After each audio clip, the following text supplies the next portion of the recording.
வணக்கம். இன்றைக்கி வீடியோவில் கேரட்டில் காரசாரமான வடை தான் செய்ய போகிறோம். வாங்க எப்படி செய்யலான்னு பார்ப்போம். ஒரு பவுலில் 2 உருளைக்கிழங்கு நல்லா வேக வச்சு துருவி வச்சுருக்கேன், அதை சேர்த்துக்கலாம். ஒரு கேரட் துருவி வச்சுருக்கேன், அதையும் சேர்த்துக்கலாம். 4 பச்சை மிளகா கட் பண்ணி வச்சுருக்கேன். ஒரு 10 பல் பூண்டு தட்டி வச்சுருக்கேன். கொத்தமல்லி தழை கொஞ்சம் சேர்த்துக்கலாம். சோம்பு 1 ஸ்பூன், மிளகாய் பொடி 1 ஸ்பூன், உப்பு தேவையான அளவு, பெருங்காய பொடி கொஞ்சம், எல்லாத்தையும் சேர்த்து ஒன்றா கலந்துக்கலாம்.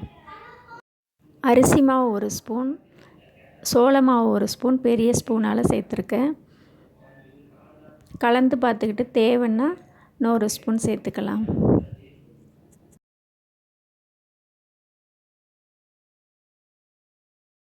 இன்னும் 1 ஸ்பூன் சோள மாவு சேர்த்துக்கலாம்.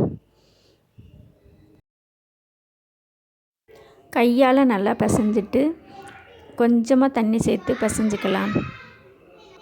இந்த மாதிரி பிசைஞ்சி வடையாக தட்டி எடுத்துக்கலாம். இப்போது அடுப்பில் எண்ணெய் காய வச்சுருக்கேன், இந்த வடையை போட்டு எடுத்துக்கலாம்.